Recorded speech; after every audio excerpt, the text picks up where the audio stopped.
Teman-teman, mari kita berdoa terlebih dahulu sebelum kita merenungkan firman Tuhan pagi hari ini. Tuhan Yesus yang baik, kami mengucap syukur untuk kasih setia-Mu yang selalu menuntun hidup kami sampai pada hari ini. Kami bisa beristirahat sepanjang long weekend ini, dan kami bisa kembali dikumpulkan dalam ibadah. Kerinduan kami adalah untuk menyembah-Mu, kerinduan kami adalah untuk mengenal-Mu, dan kerinduan kami juga adalah untuk melakukan apa yang menjadi kehendak Tuhan. Tuhan, tolong kami sebagai anak muda, dan kiranya pimpinan Roh Kudus boleh memberikan satu keleluasaan bagaimana kami boleh meresponi dan menanggapi firman-Mu dengan baik pagi hari ini. Kiranya segala sesuatu yang kami lakukan dalam ibadah ini boleh memuliakan nama Tuhan saja. Di dalam nama Tuhan Yesus kami berdoa. Amin. Teman-teman, bagaimana dengan long weekend kalian? Kita ada dalam satu liburan yang sebenarnya dulu kita sangat nanti-nantikan, Jumat, Sabtu, Minggu. Tapi hari ini saya percaya tetap teman-teman bisa beristirahat dan mengambil waktu yang cukup untuk kembali memulihkan akan kondisi kita. Dan pagi hari ini saya akan bicara satu topik yang jarang kita bicarakan, tetapi sesuatu yang penting dan tidak bisa kita abaikan. Judulnya adalah soul care, ya. Bagaimana merawat kondisi jiwa kita.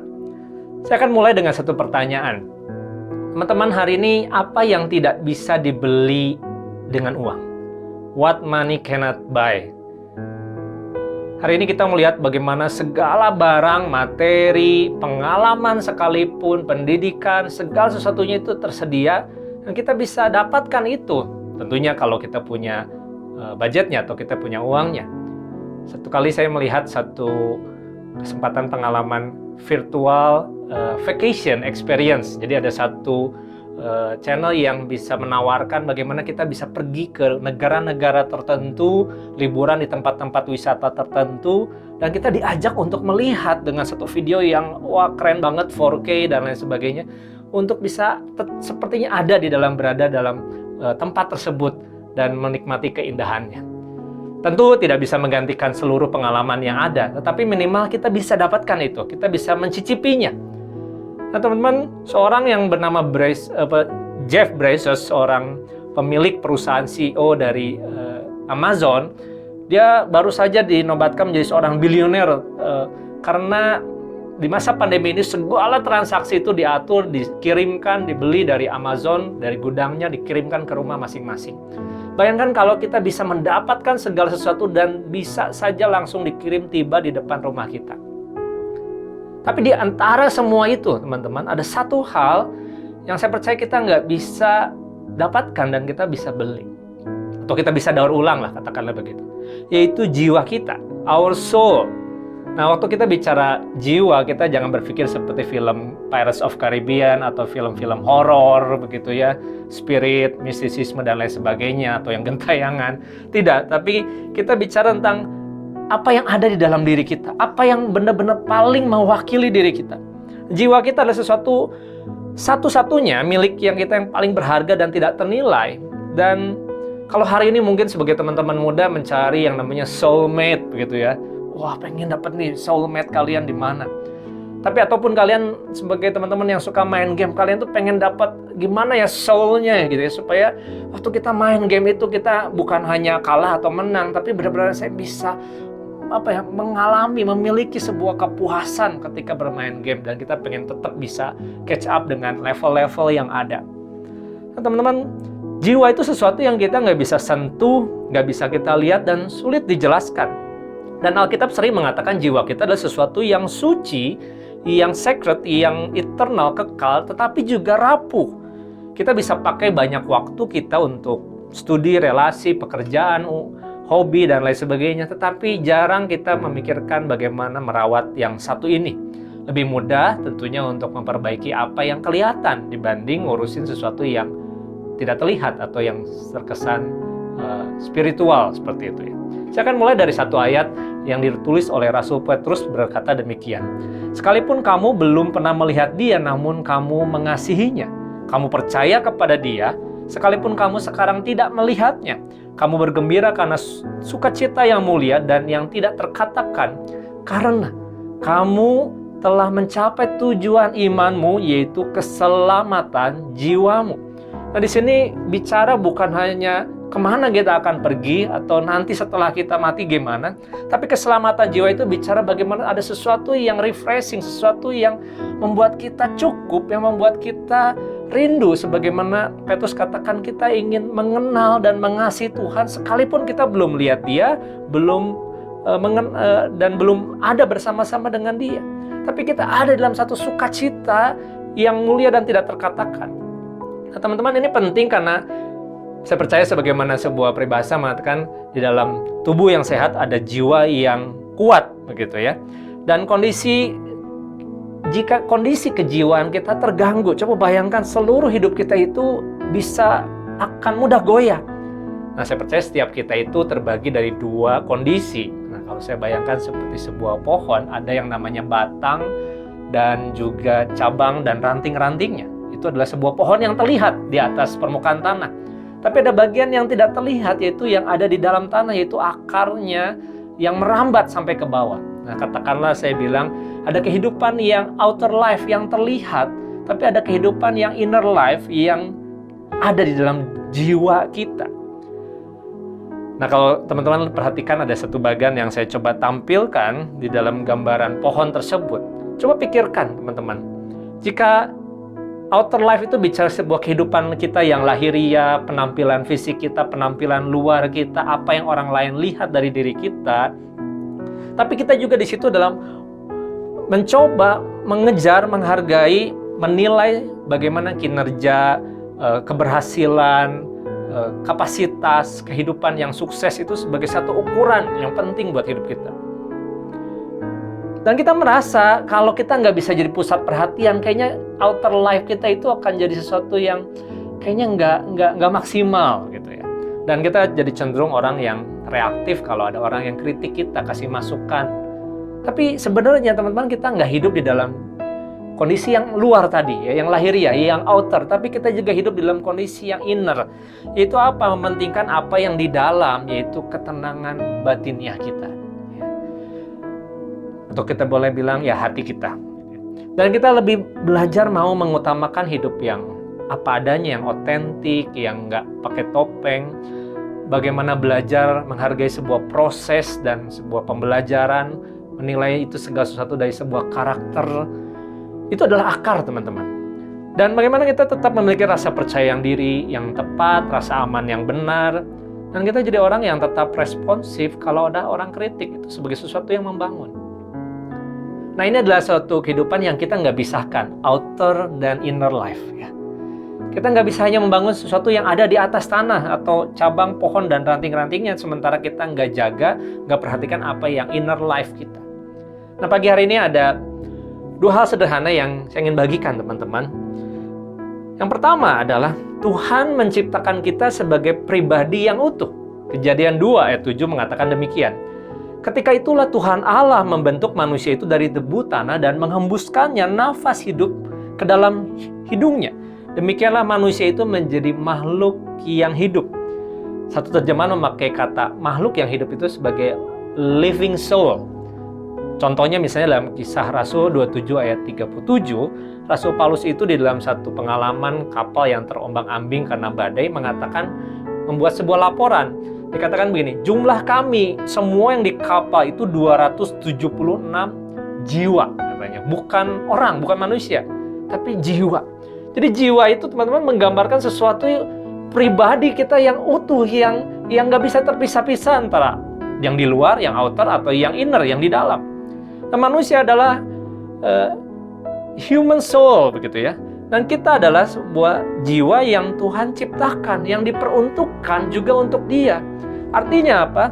Created by God, made by God, dan juga our soul need God. Ya, tuh kita butuh Tuhan karena jiwa kita nggak pernah jadi satu pribadi yang self-sufficient, atau artinya bisa mencukupkan dirinya sendiri. Tadi saya katakan, jiwa ini sangat sakral, sangat kekal, tetapi sangat rapuh. Dan betapa berharganya kita memiliki kondisi jiwa yang sehat.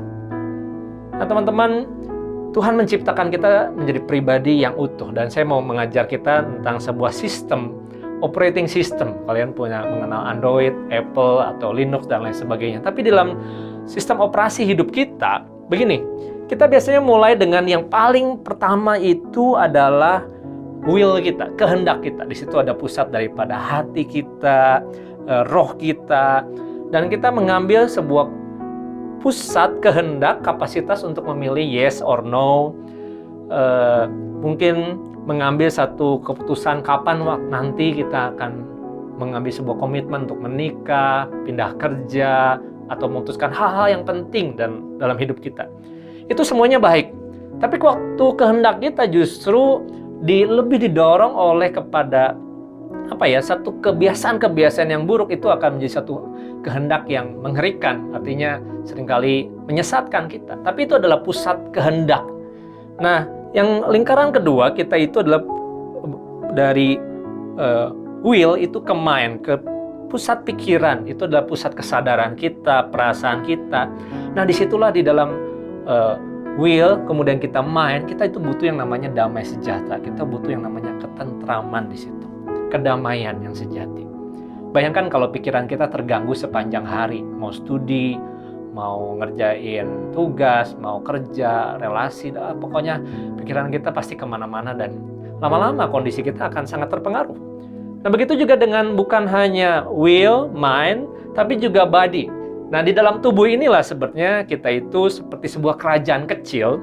Kita itu menguasai segala sesuatu, melakukan segala sesuatu, itu pusat dari segala appetites, nafsu, dan kebiasaan-kebiasaan kita yang kecil, termasuk panca indera kita.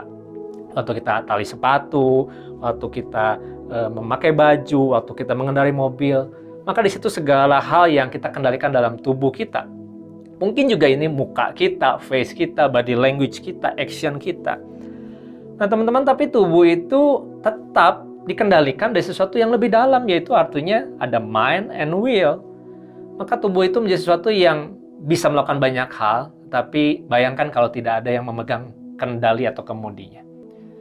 Nah, tentu di luar itu kita membangun yang namanya relationship, hubungan, dan juga tindakan-tindakan perilaku kita waktu kita berespon terhadap orang lain dan situasi.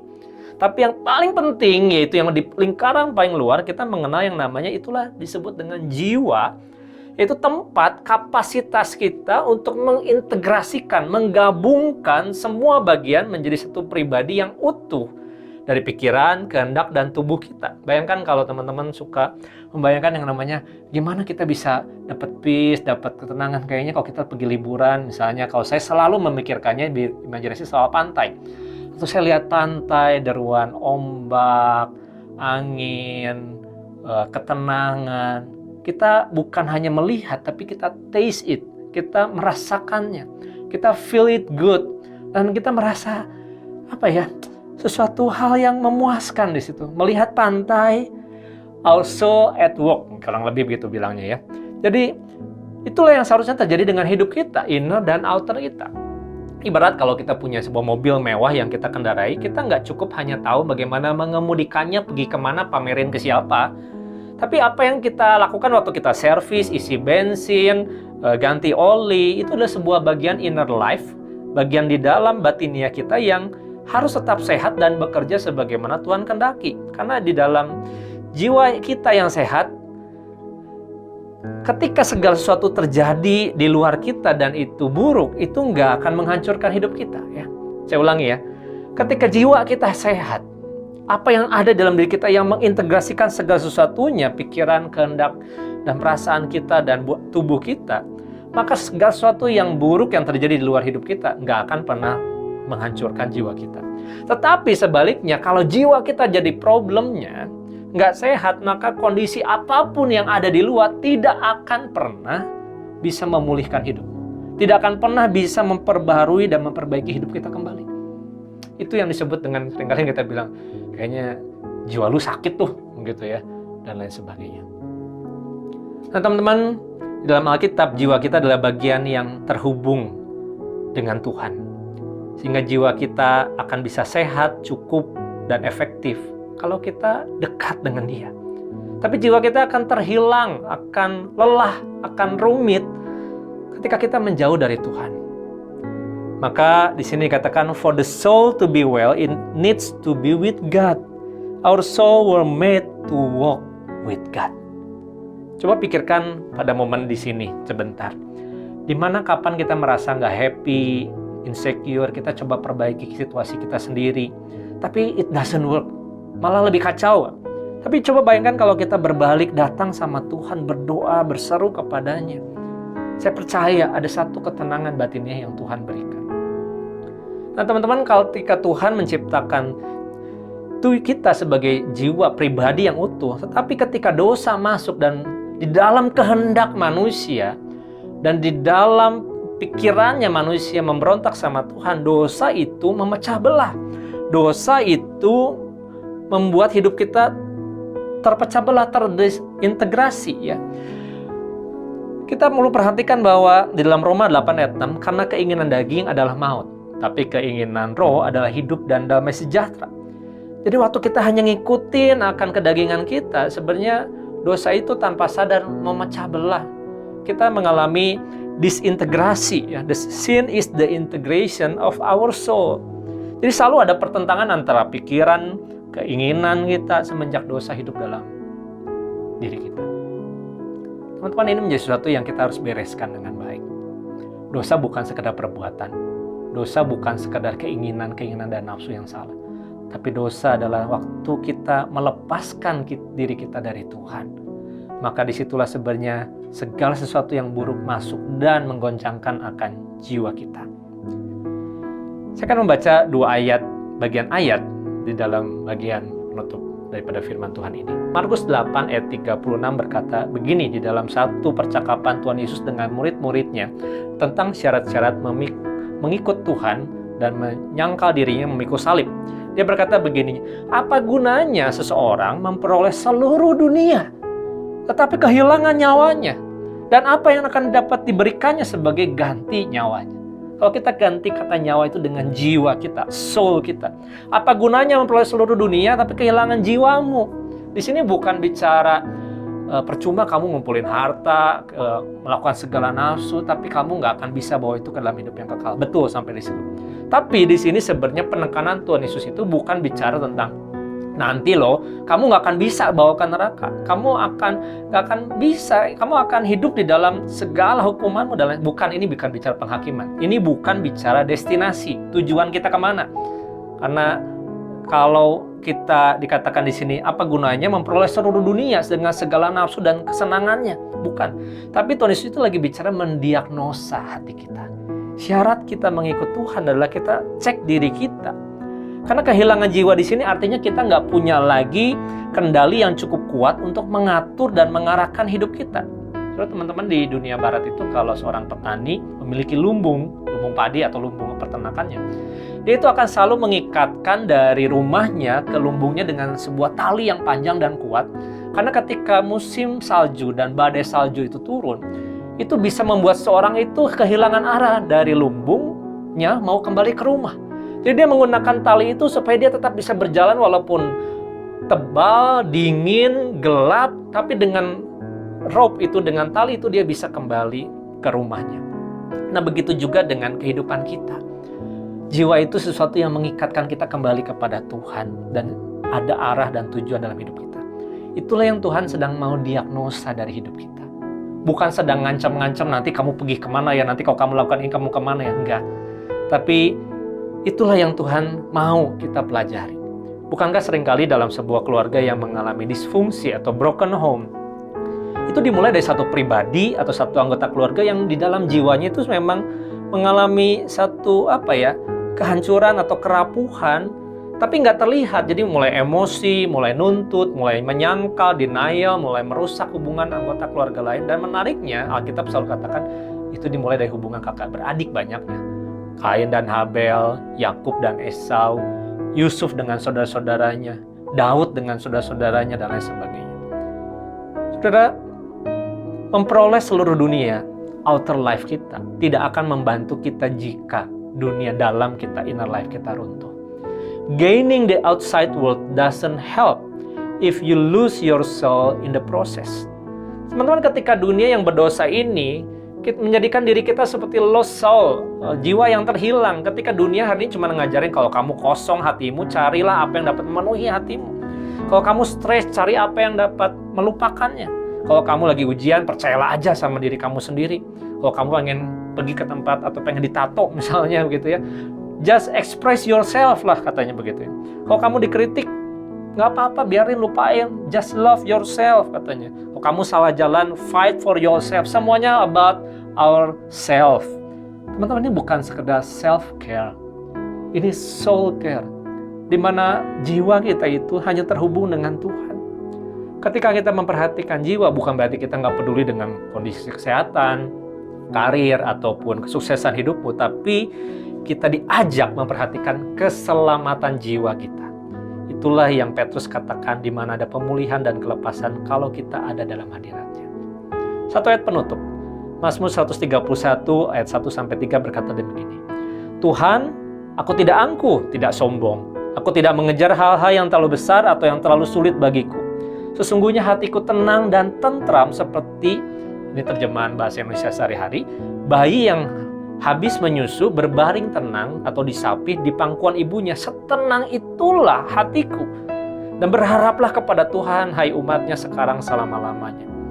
Teman-teman, Mazmur ini mengatakan menegaskan kerendahan hati itu sebagai sesuatu yang penting. Kita nggak tinggi hati, kita nggak angkuh, kita nggak terlalu mengejar, kita nggak mencoba terus mengejar sesuatu yang tinggi. Kita orang-orang yang ordinary, yang biasa. Sehingga kerendahan hati suatu kebajikan moral yang harus diperjuangkan dan dilatih terus-menerus. Nah, masalahnya kita sebagai anak muda itu kita selalu pengen punya gelora jiwa yang mengejar apapun, achieve many things ya. Kita cost at all, kita akan berikan, kita akan sacrifice semuanya. Tapi firman Tuhan ini menarik, pemazmur mengajak kita. Jiwa kita nggak mungkin mendapatkan ketenangan kalau kita belum merasa cukup datang dan diam di dalam Tuhan. Seperti seorang anak yang disapi, dijauhkan dari air susu ibunya dan dilatih, dia dapat tenang dan tidur dengan nyenyak. Maka ini adalah seruan pemazmur untuk hidup kita. Waktu kita mencoba mengejar, mendapatkan banyak hal, jangan sampai kita lupa berharap dan percaya kepada Tuhan. Teman-teman tahu nggak, 10 Oktober itu diperingati sebagai Hari Kesehatan Jiwa atau Mental Health sedunia. Di tengah dunia hari ini kita disesaki dengan orang-orang yang kelihatannya sehat-sehat, tetapi mungkin jiwanya itu sakit. Ya. Tapi bukan sakit jiwa yang ada di rumah sakit jiwa. Ya. Itu mental disorder, ini mental health. Ya, ini bicara juga mungkin insecurity kita dan lain sebagainya. Bayangkan ada orang-orang yang gagal move on, yang jiwanya cenderung rentan dan antisosial dan lain sebagainya, gampang anarkis, mudah terprovokasi. Sesudah dunia ini akan hancur. Hanya pada waktu kita kembali bersandar dan tinggal dalam kasih Allah, we are taking care of our soul. Ada 6 hal secara sederhana yang kita bisa bawa pulang pagi hari ini. Yang pertama adalah live in balance. Kalau hidup kita seperti naik sepeda, hari ini banyak yang lagi ngegoes ya. Buat sepeda, build up, wah keren banget teman-teman. Tapi seperti naik sepeda, kita nggak perlu cepat atau lambat. Itu bukan masalahnya kita mengayuh cepat atau lambat. Tapi yang penting menjaga keseimbangan supaya kita bisa melaju aman dan sampai tujuan. Bayangkan kalau kita nggak jaga keseimbangan hidup kita, sulit untuk kita make happiness. Coba cek mungkin itu pekerjaanmu, studi kamu, pekerjaanmu, kehidupan sosial, mungkin juga kehidupan rohani kamu, disiplin kamu. Karena apa artinya kesuksesan kalau kondisi jiwa kita, relasi kita berantakan? Live in balance, teman-teman. Atur dirimu. Miliki pengendalian diri, karena waktu kita menguasai di dalam banyak hal, kita itu mengendalikan emosi dan keinginan kita, dan kita menghindarkan diri dari untuk terjerumus dari hal-hal perbuatan yang tidak mulia. Kita diajak untuk think positif dengan cara rejoice, bersyukurlah, alasan untuk bersyukur karena kita percaya apa yang Tuhan sedang kerjakan dalam hidup kita. Tapi think positif itu juga mengubahkan akan satu kondisi energi jiwa kita yang baik. Survei membuktikan 85% orang yang think positif itu adalah orang-orang yang bisa sukses dalam karir mereka. Berteman, making friends, building a healthy relationship, dengan punya teman yang baik, yang tidak saling nuntut, yang cuman hanya taking benefit begitu ya. Waktu kita bermain medsos dan lain sebagainya, manfaatkan, perluas networking kita. Jangan simpan iri hati, jangan simpan sakit hati. Bangunlah sesuatu yang baik dan sehat. itu akan bermanfaat secara spiritual. Yang kedua terakhir adalah express your love, express your heart dengan cara yang baik, berbuat kebajikan, jangan tunggu-tunggu, jangan ditahan-tahan. Tapi juga perhatikan mereka sebagai orang-orang yang sama seperti dirimu yang juga butuh akan kesehatan jiwa mereka. Kepada keluarga kita. Yang terakhir dan paling penting adalah keep connect to God. Teman-teman, kita akan menikmati berkat-berkat Tuhan dan mengalami kebaikannya. Jangan tunda untuk membangun keintiman dan keakraban hubunganmu dengan Tuhan. Karena ini gak akan pernah terjadi secara instan, tapi dari hari ke hari. Tuhan mau kita mencapai daripada tujuan iman kita, yaitu keselamatan jiwa. Apakah kita cukup menjaga our soul today? Seri sepanjang bulan ini akan mengajak kita untuk bagaimana kita akan memulai soul keeping. Dan kiranya Tuhan memberkati kita. Mari kita berdoa. Tuhan Yesus, terima kasih untuk pagi hari ini kami mendengar firman-Mu. Kami diingatkan kembali tentang sesuatu yang paling penting, yaitu di dalam inner life kami, di dalam kondisi batiniah kami. Ada jiwa yang terhubung dengan Tuhan. Untuk kami melakukan, mengeksersis pikiran kami, kehendak kami, kebiasaan kami, tubuh kami. Tuhan, kiranya itu tetap dimulai dari satu jiwa yang seperti diam dan tenang di hadapan Tuhan. Dengan melakukan beberapa prinsip tadi, kami menyadari kami tidak mau membiarkan dosa itu terus memecah belah hidup kami. Kami mau tetap puas, penuh, dan juga utuh di hadapan Tuhan. Sehingga kemanapun kami pergi, ada sumber sukacita, ada rasa syukur yang besar yang selalu ada dalam hidup kami. Sekalipun kondisi di luar hidup kami hancur dan berantakan, hidup kami tetap diam dan tenang di hadapan Tuhan. Kami berdoa, mengucap syukur dalam nama-Mu. Amin.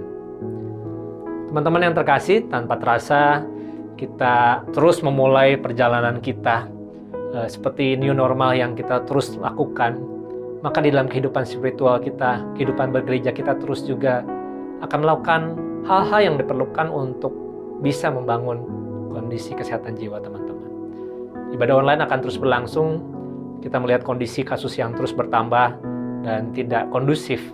Tapi bukan berarti kita tidak bisa menjaganya, menjaga kondisi kesehatan rohani kita. Tapi kita diajak untuk beribadah, berkomunitas, dan tetap melakukan hal-hal yang penting di hadapan Tuhan. Mari kita akhiri ibadah ini. Kita kembali ke dalam rutinitas kita dan memohonkan berkat Tuhan. Kiranya kasih karunia daripada Allah Bapa dan keselamatan daripada Tuhan Yesus Kristus yang sudah mati dan berkorban buat kami.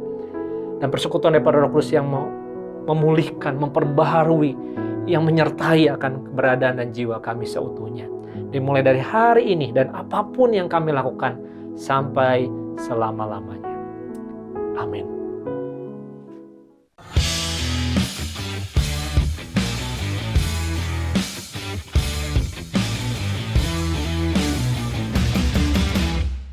Tahukah kamu kalau koala punya sidik jari? Tahukah kamu kalau ada kucing yang alergi dengan manusia? Welcome guys ke segmen kita, Tahukah kamu Worship Fact. Woo! Tahukah kamu kenapa kita harus menyembah Tuhan? Kenapa? Karena Tuhan saja selalu ingin memberikan berkat rohani yang terbaik untuk kita semua. Dan sudah selayaknya untuk kita memberikan respon yang baik. Cara yang paling mudah adalah dengan menjalin hubungan yang baik dengan Tuhan. Tahukah kamu kalau persembahan adalah bentuk dari penyembahan? Buat kalian yang bingung gimana caranya memberikan persembahan di masa-masa seperti ini, have no fear, QR code is here. Caranya gampang banget guys, tinggal scan barcode yang ada di sana dan melalui aplikasi seperti BCA Mobile, GoPay, OVO, Link Aja, Dana, kalian bisa memberikan persembahan seperti biasa. Selanjutnya, tahukah kamu kalau pendaftaran kelas MMK sudah dibuka lagi? Ya guys, pendaftaran kelas MMK sudah dibuka lagi sampai tanggal 9 Agustus 2020. Berarti tinggal 1 minggu lagi nih guys. Buat kalian yang belum pernah ikut kelas ini atau pengen ikut lagi, ayo buruan join. Klik link yang di bawah yang ada di description dan daftar di sana. Untuk informasi-informasi lebih lanjut, kalian akan dikontak secara personal setelah kalian daftar. MMK adalah singkatan dari Menjadi Murid Kristus. Di kelas ini kita akan belajar tentang dasar-dasar iman Kristen, mendalami Alkitab, berdiskusi dengan teman, dan banyak lagi. Pokoknya seru banget guys, so jangan ketinggalan. buat kalian yang mau dibaptis juga, kalian harus ikut kelas ini.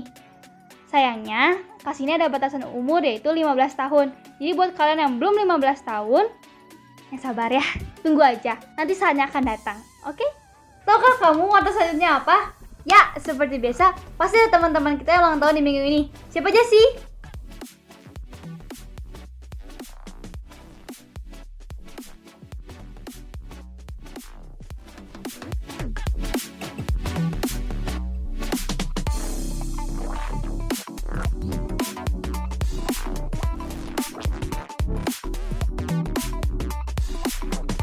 Selamat ulang tahun, happy birthday, Juni Rafaela. Sengi Cukai, Feliz Cumpleaños. Semoga panjang umur, sehat selalu, dan tetap semangat ya guys. Tahukah kalian kalau kita punya prayer request? Capek juga ya pakai tahukah kamu terus, jadi mari kita hentikan. Pokoknya guys, kalau kalian punya pokok-pokok doa yang ingin didoakan, bisa kalian masukkan ke link yang ada di description. Tenang aja, privasi dan kerahasiaan pasti terjaga. So, feel free untuk share your problems and worries. Last but not least, gue mau ngingetin kalian untuk stay connected dengan komit-komit kalian. Jangan lupa untuk tetap komit online. Oke? Untuk updatean-updatean terbaru tentang aktivitas Wave Youth Ministry, bisa kalian lihat di IG kita yaitu @WaveYouthMinistry atau @Youth1Wave. So, stay updated ya guys. Sekali lagi gue mau ngingetin untuk let's be a worshiper, not a spectator. Happy Sunday, God bless you. Mengiringmu seumur hidupku, masuk dalam rencanamu Bapa. Pikiranku, kehendakku,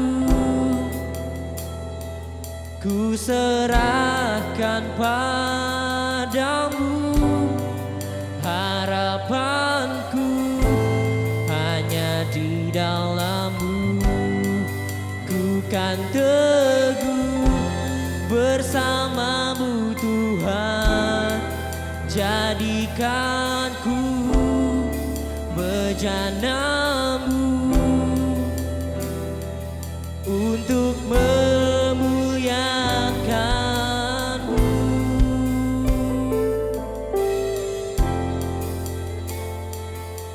Memuliakan-Mu, memuliakan-Mu Bapa. Aku mau mengiring-Mu. Oh,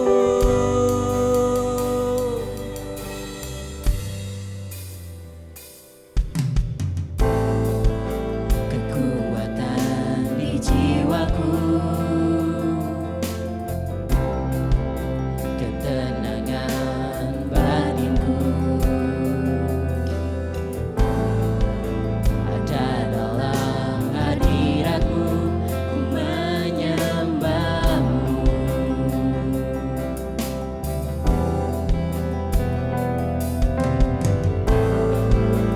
Tersungguhku di kaki-Mu,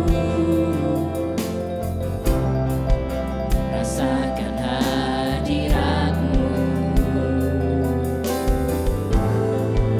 Takkan ku melepaskan-Mu, Kau cahaya bagiku.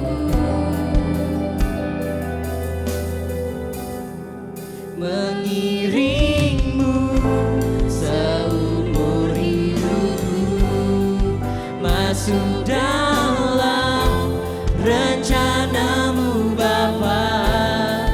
Pikiranku, kehendakku,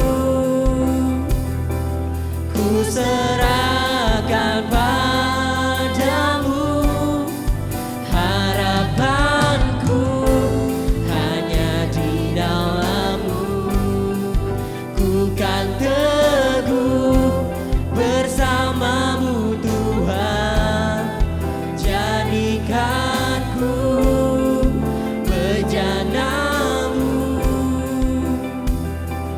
untuk memuliakan.